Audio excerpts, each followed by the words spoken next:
What's up, everybody? I'm Derek, this is Rocking eForge, and it is rapidly approaching Valentine's Day. So if you've got a significant other or someone special to you that you would like to make something for, test, you are in luck, because today I'm going to be making a heart-shaped wall hanging. Well, you are in luck because today I'm going to be making a heart-shaped wall hanging with a flower ornament that I think is going to turn out very pretty, and I can't wait to get started. So let's get rocking.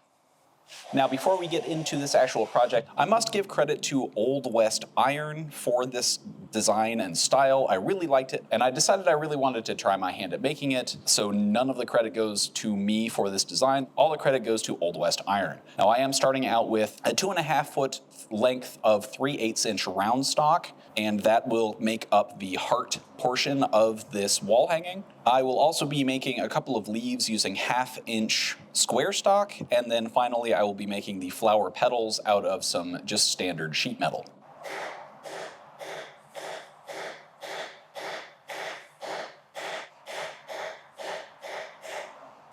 And I'm going to start off just by drawing a short taper about 2 inches up the end of the round stock, and then I'm going to flip it around and do the same thing on the other end.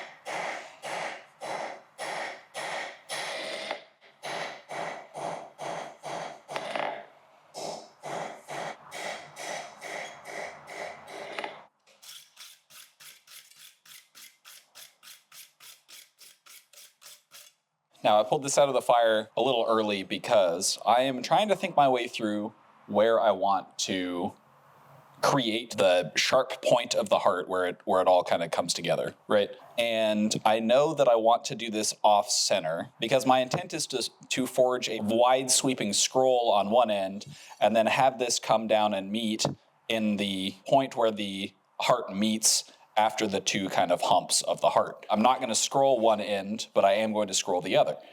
So I think my plan here is to just start scrolling on one end, and I'm going to find where I forge in the point where the heart once I've got one side of this all kind of worked out, and we can work out the other one from there.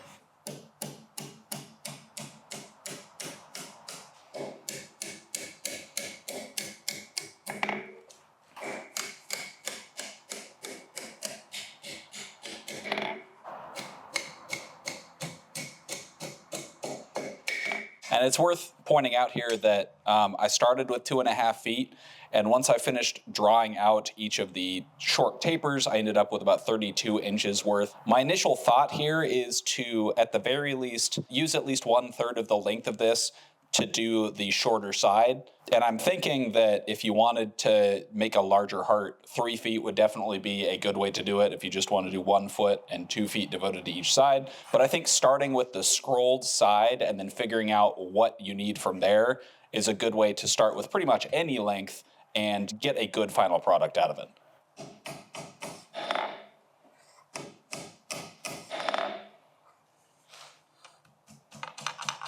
Now, I'm working here at the fine portion of the scroll because you want to work on this area before you continue that scroll into the rest of the piece, simply because short of coming in with a pair of scrolling tongs and twisting and bending every little part of it, you can't really refine the shape that you've got later once you've got more steel kind of wrapped around the outside of this piece. It's nearly impossible to get a hammer in there to further refine that shape.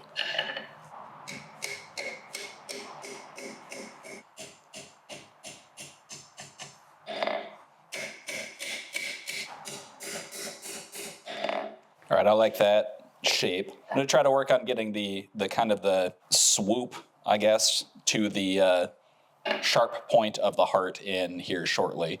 But I think we're gearing up to be right about here, which looks like about a foot. I'll measure it once I kind of make that decision at the last second.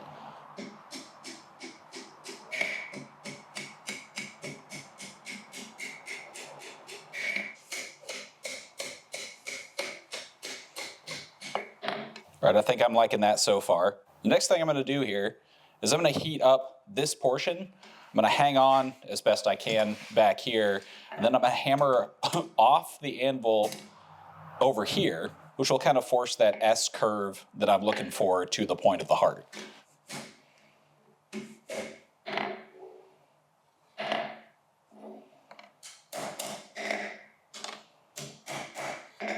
All right, so the next thing I'm going to do here is I'm going to put in a mark where the steel is going to thin to facilitate forcing the kind of a sharp bend. It's not going to be super deep. It's just going to be a little bit of a mark in the spot to kind of identify where that sharp point is going to be. And then I'm going to kind of fold it in half later. There we go. All right, so that is definitely over a foot on this end. And who knows, I may end up just saying that mark is not applicable and widening everything out. But I like the shape that I've got here, and I'd rather have extra material on this end that I can work with than not have enough.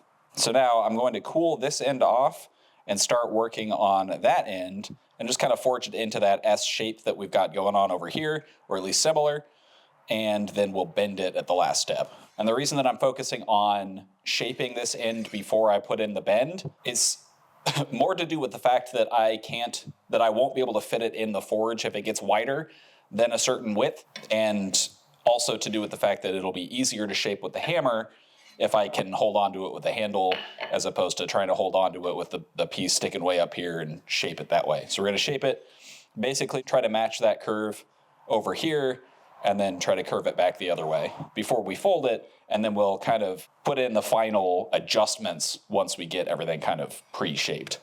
And this will be a fun illustration of how steel moves. So I'm going to lay this on the horn of the anvil where I want it to bend forward, but I'm trying to get an S curve out of it where the tip kind of bends up, and I'm going to hit out over space a little much. Open that back up. But as you can see, I picked up a bit of that S curve, and I'm just going to roll with what that has given me.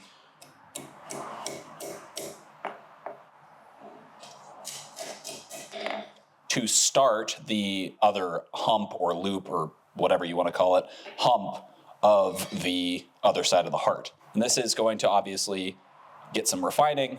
And I'm already seeing that I think I will end up adjusting my kind of center mark, so to speak, for the point, just based on where this kind of turned out. I think the intent will be to fold this loosely toward where I want it, and then adjust everything to look nice, and then hammer this down in the middle to a sharper point at the very end, so that we can kind of adjust things as we need to before we put a fold in the steel.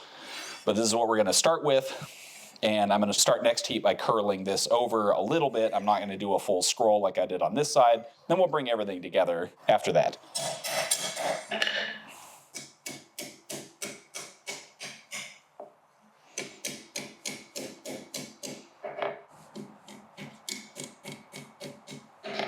Now what I'm trying to do with this curve is kind of match the curve that I've got over here.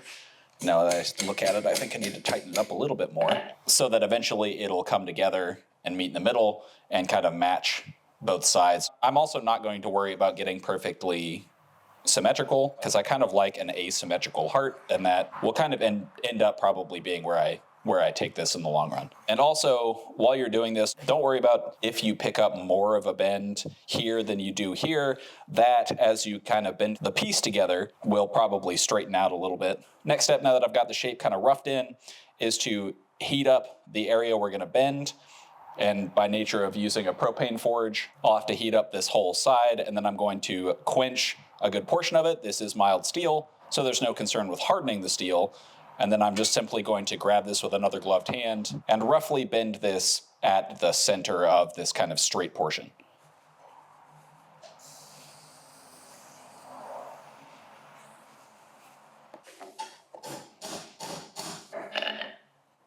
All right, so that's where we're going. This is going to come a little further in, and I'm probably going to end up widening both of these out a little bit and kind of eating up some of this space, but I haven't decided quite yet where I'm going to go with it. So we're gonna focus on getting everything to kind of meet together and then finish up the final shape before we actually hammer this sharp. Now to figure out how to get this in the forge. Well, I didn't want to drop it.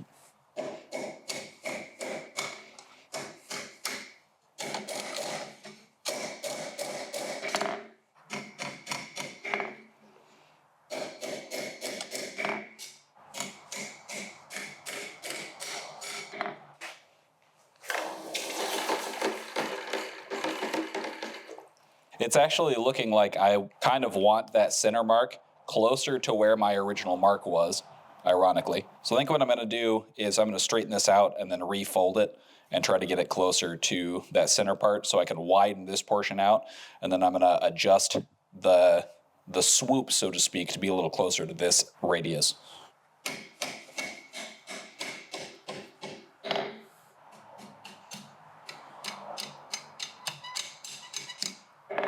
And I'm going to start just fiddling around with this for the next probably 2 hours, and I'm going to get this shape nice and worked out, and I'm not going to make you watch all that. So we're just going to snap right to it. All right, and that, I think, is going to do it for the heart portion. Now, if all you want to do is make a heart, feel free to stop here. But I'm going to move on next to forging a couple of leaves and then a small, just single tier flower.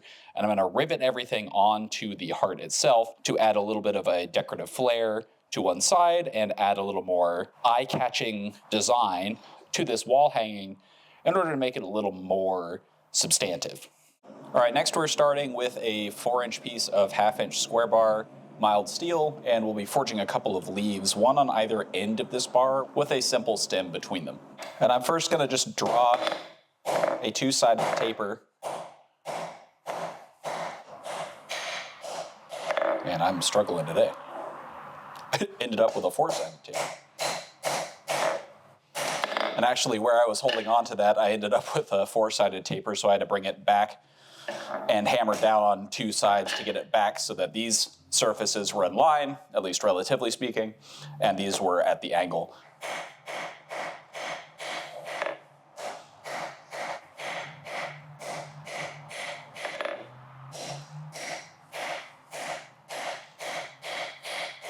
And now, on the opposite 2 faces of the more flat faces, not the angled faces, I'm going to step off a little bit of this leaf, or what's going to become a leaf, and just start putting in a shoulder. And I'm going to throw this in for another heat and then forge that down to about 1/4 of the overall thickness of this bar.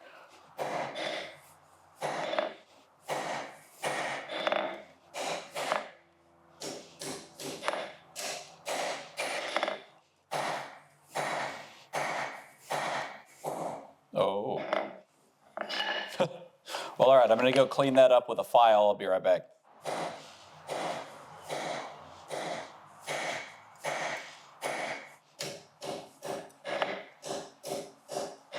So now I'm going to flip this around and do the same thing on the other end. And on that note, when I flip this around, I want to put the back of the other leaf on the opposite two sides of this one, and that's to keep the shoulder of that leaf out of the way of the shoulder of this leaf, and I'll explain that a little later.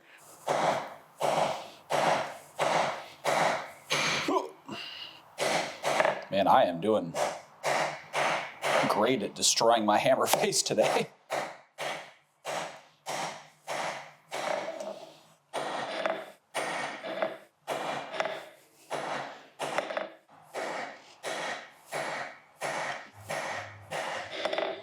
And this is the reason why I forged the leaves kind of in opposite directions, so to speak.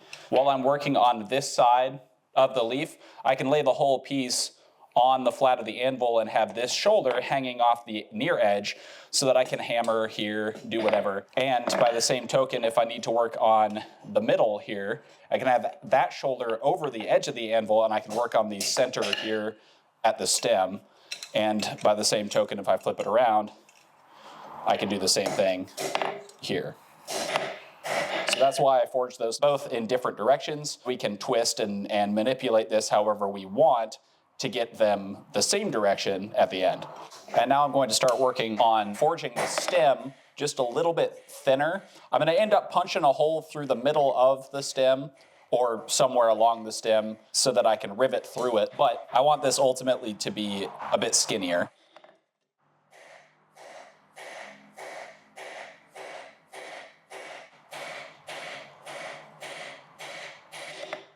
All right, so the original plan with this was to rivet the whole thing on there and then shape the leaves. And as it gets longer and longer, I've realized that 4 inches was probably a little too much, and I may have to cut this down and rivet both leaves on separately, but that should work out fine regardless. So next heat, I'm gonna come in, knock down these corners, take it to an octagon, and then take it to round all the way down the stem. And yes, I've got a taper up toward the center so that if I do decide to keep these two leaves together in on one stem, I can punch a hole through that center portion and then be able to rivet through that hole.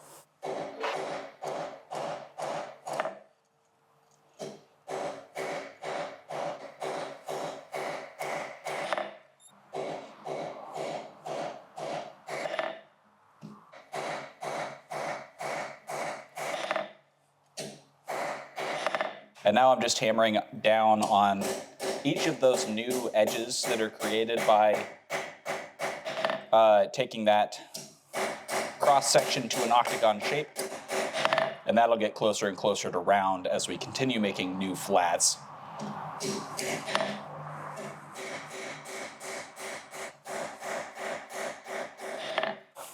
And then I'm just going to start rotating the piece on the anvil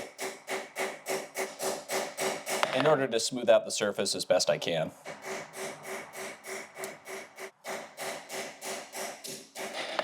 All right, so now, before I cut this apart or do anything with it, now I'm going to forge out each of the leaves.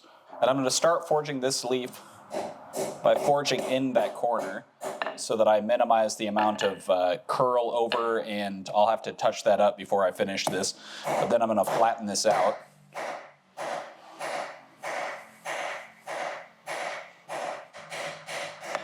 Before I get too far, I'm going to go file that kind of rag that's forming off, and then I'll keep flattening this out in the next heat.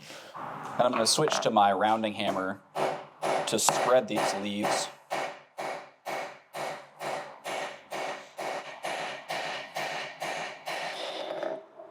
And I'm just working on spreading this out to roughly the shape of a rose leaf and about anywhere from a 1/16 to an 1/8 inch thick.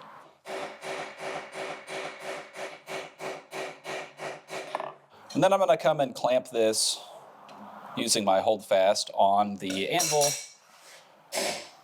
and using my handheld fuller down the center.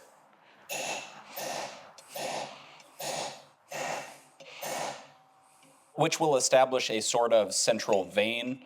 And then I'm going to come in at an angle with my crosspeen hammer to add texture to the leaf.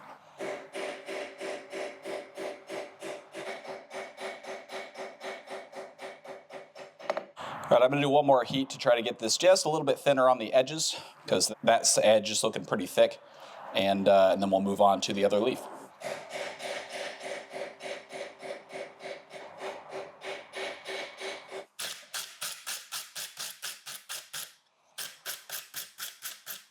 So I'm going to spin this around and start working on the other one.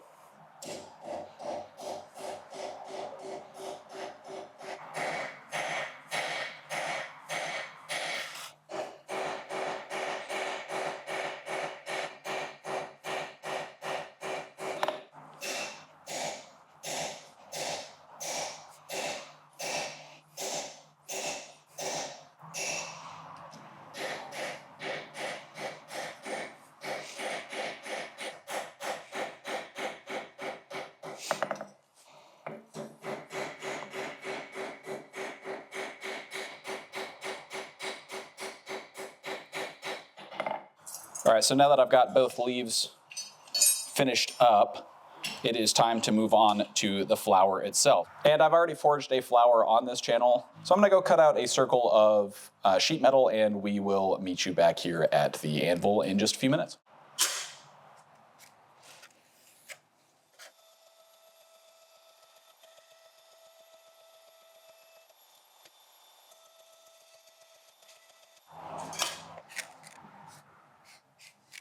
And I'm just gonna mark the center here, and I'll get this circle marked out.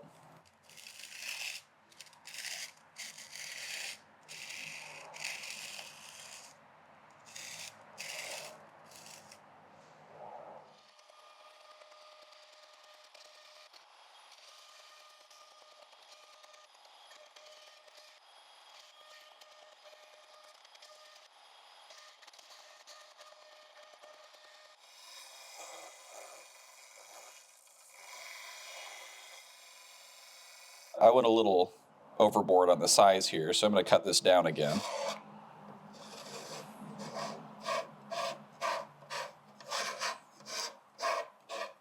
I'm going to do a 4-inch wide circle instead of the 6-inch wide circle, and we'll see how that fits up a little better.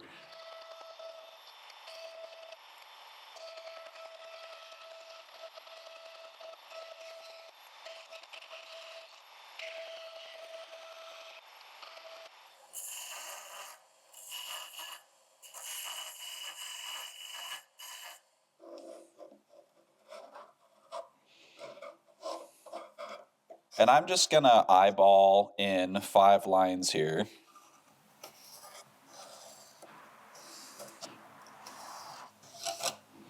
And then I'm gonna cut into this kind of center circle that I did here a second ago, making sure not to cut that one.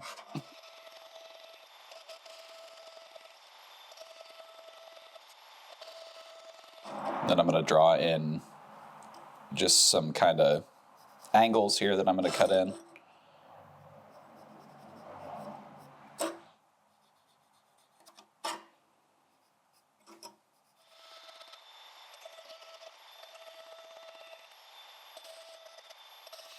Then I'm going to cut in to get a little bit of space between the petals here.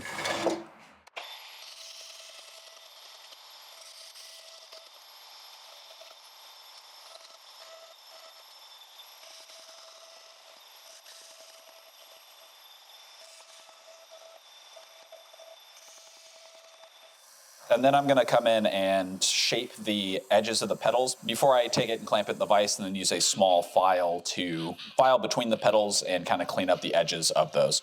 Then I'm going to drill a hole through the middle here for riveting through, and then move on to texturing the leaves.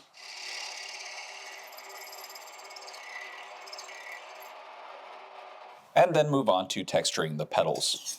Using my cross peen, I'm going to start on the edges here. And I'm doing this cold.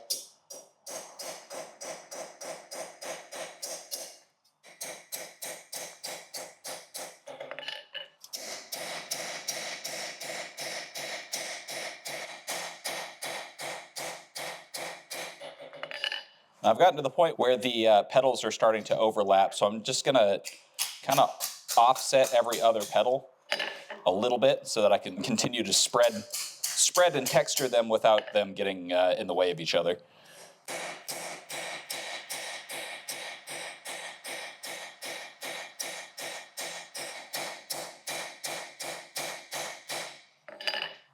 All right, not too bad. Each of the leaves have a nice kind of texture to them. So next up, I'm going to kind of put some just kind of cupping on the edges of some of the leaves, or the petals, to give them a little bit of shape so they're not quite so flat and lifeless.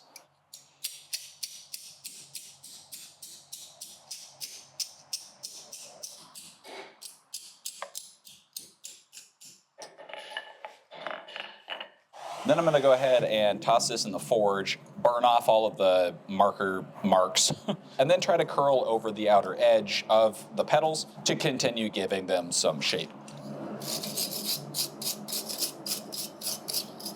And this is where we're at with this so far. So I've got my a bit rusty now leaves, and the intent will be to punch a hole in kind of this general area of the piece. And I think you can see that I've got far too much stem here to do that in any nice way. So I could either forge this way out and then wrap this around the piece to make the leaves line up, or what I'm going to actually do is just cut this off at a couple spots, forge these down a little flatter, and punch or drill a hole through in order to fit, punch a hole through this, and then rivet everything together at the end.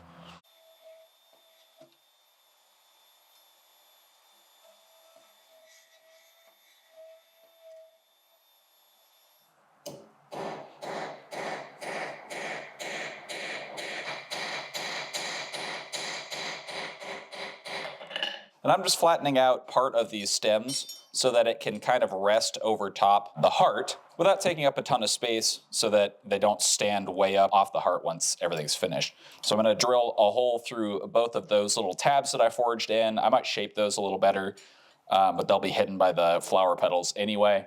And now we're going to get to punching the hole in the heart, at which point we'll be really close to just assembling this all. And for that purpose, I've got to figure out where I want this flower. And I've kind of decided having it toward the middle here of the curled end of the scrolled side of the heart is going to look the best. So I'm going to put a nice center punch mark in there, and we'll toss this in the forge and get to punching this now. If I can fit it in the forge is the next problem.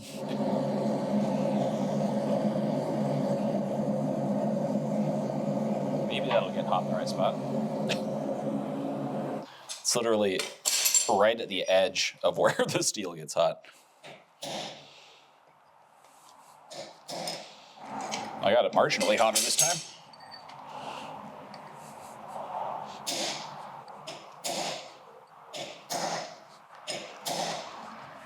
And then I'm going to switch to my round punch.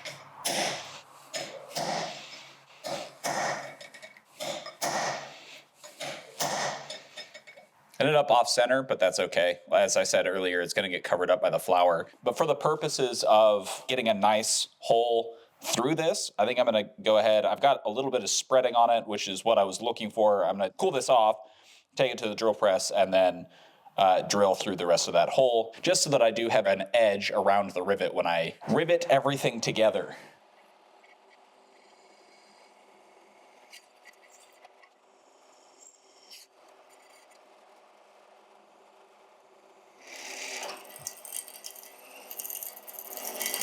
That was coming. Glad I had my hand up. So this is what we've got so far. I'm going to take a 1/4-inch rivet here, stick it through the back side, which has that kind of divot from the punching process here. And I'm going to end up heating up this rivet and hammering it in to fill in what's not drilled out of that hole, so that this is flush and flat with the piece, so that it will hang on a wall pretty nicely. And then we've got our 2 leaves.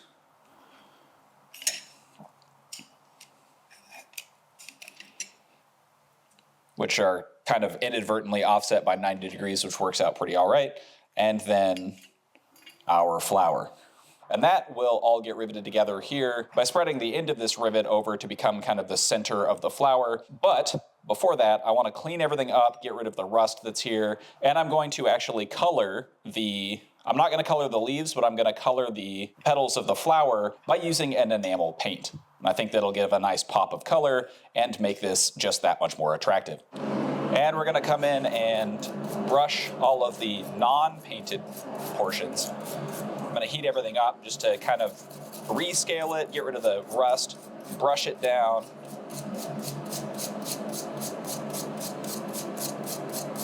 On all sides. And then go ahead and touch everything up with a nice layer of beeswax to seal off the steel, prevent rusting, but kind of keep that metal look.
Well, that did not go the way I had planned.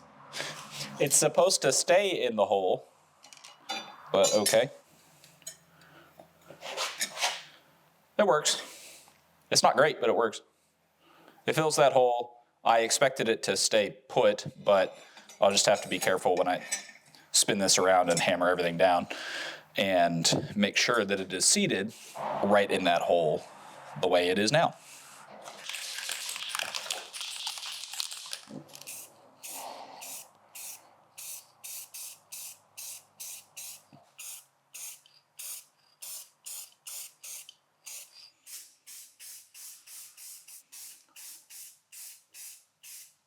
All right, so I'm going to put this rivet in the fire just briefly, just to get it a little hot so that it is a little more pliable than riveting cold.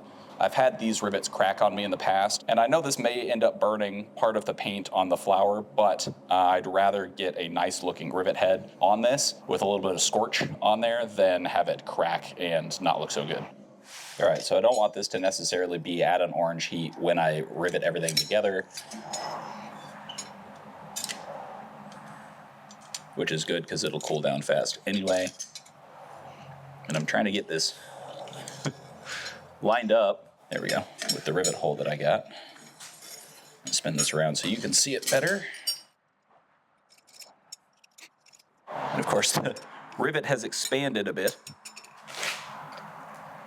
which has made it a little more difficult to get everything put together, but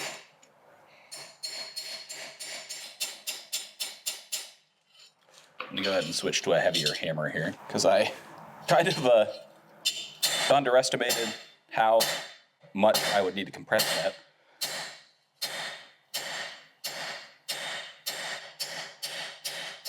Being very careful. And it somehow hasn't burned the paint yet. I'm just gonna try to bring the ball peen in here to round the edge over. But it looks like I'm doing a pretty good job at striking on the flower, rather.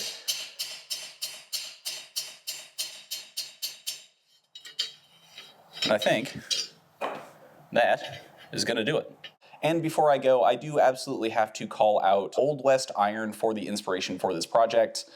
If I hadn't randomly come across his beautiful pieces of art, I would never have had the idea to make this video in the first place. But if you enjoyed this video, please drop a like, leave a comment, hit subscribe, ring that notification bell. If you want to support me in the channel further, please consider becoming an honorary striker on my Patreon. That link is in the description below the video, or please consider becoming a member on my YouTube channel. I want to wish you all a happy Valentine's Day, and as always, keep on rocking.